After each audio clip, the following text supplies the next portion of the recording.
Hi everyone, welcome to Bants W. Apologies for being MIA for the past 2 weeks. Today's post is inspired by Lamar Odom and the title is called "What Have You Taken a Hold of That's Not Taking a Hold of You?" I picked Lamar Odom because current events, and I feel that it applies to a lot of people in some way.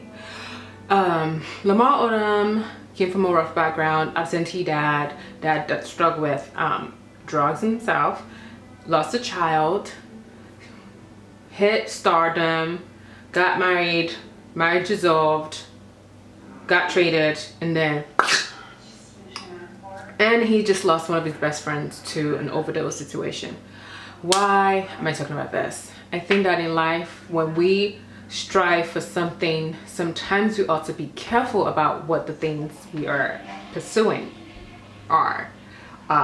There are great goals. I mean, goals are good. Goals, actionable goals are great because then you're working towards something. But sometimes the destination, whatever that thing is that we're striving to, may not be what's best for us.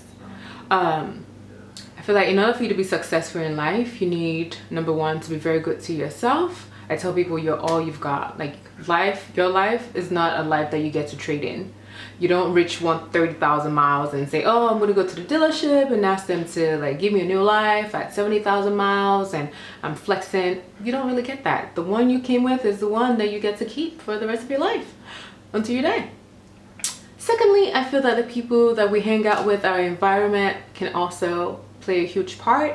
Lamar Odom, you will hear that, oh, some of his friends were enabling him, and then you have some friends that actually had to distance themselves from him because he wasn't trying to be clean and do what's best. And then one of the celebrities came out and said Kobe, his Laker teammate, wasn't a good friend because he could have used his power to bring Lamar back to the team. The way I see that, and I disagree with that, is you can take a horse to the river, but you can't force a horse to drink. Say if the person you're trying to help is not ready to help themselves, you're pouring water in a basket. It's like a drug addict. If the drug addict is not ready to be clean, you can take them into rehab. You can hook them up with the best psychologists, hypnotists, whatever the case might be.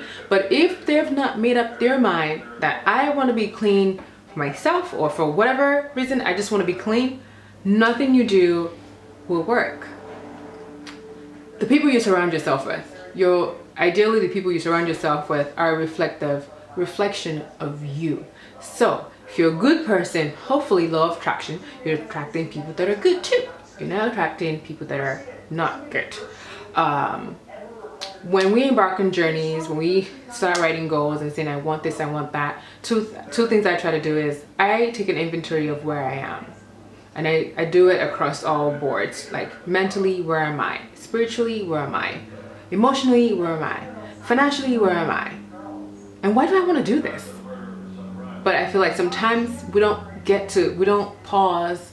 We're always in a go, go, go. But sometimes when you stop and think, it helps put things in perspective. I want to be the best me I can be. What does that look like? Does that look like not being true to myself so that I can have a large amount of followers, or doing it for the gram and what have you? No. Once you're true to yourself, once you have the right people around you, it helps make things better. And I feel like you always need truth tellers. You need people who will tell you the truth despite of whatever the outcome is going to be. I have friends that I trust to get my behind in check when I'm going off a tangent. It's like, bring your tush back. Touch, and I do too. I do it for my friends, and I call it the touch the ground, touch the concrete. When you're floating up in the air, you need to come down and touch the concrete. Bring home base, touch it. Why? Because you can get carried away. Like fame, it's an intoxicating drug cancer. Once it finds a host, it's like a parasite. Once it finds a host, it doesn't want to leave. No amount of eviction notices is going to kick that thing out until you bring a fumigator and fumigate that damn thing out. Yes. So, have good friends, make great decisions, be good to yourself, and take inventory of what you like. Take inventories. Ever quarterly, semi-annually, stop and think.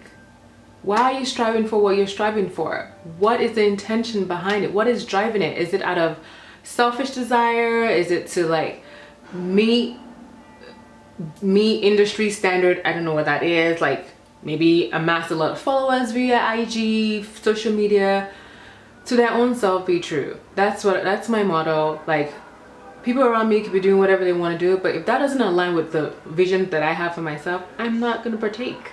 Like, I tell people, I would rather be happy with my own company than be miserable in a crowd. And I feel like sometimes not a lot of people think that way. And I don't know. Lamar Odom, I wish you the best. I hope that you pull through from this, and I hope that you take this as a wake-up call.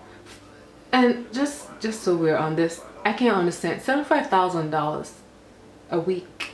Bro, you know what I can do with $75,000? I could pay back Sally Mae. She could stop calling me. $75,000 for you to have sex with prostitutes. You gonna take them to the house? $75,000. I'm still trying to figure that one out. Again, making sound decisions and getting help and not being afraid to acknowledge that you failed. Failure is inevitable. Like, we're all gonna fail at some point in our lives. And it's important to just say, you know what, I need to stop and think, acknowledge that my failures, I tell people, acknowledge your fuck upness. If you fucked up, acknowledge that you fucked up. And then come back from it. Until next time, I'm Buki.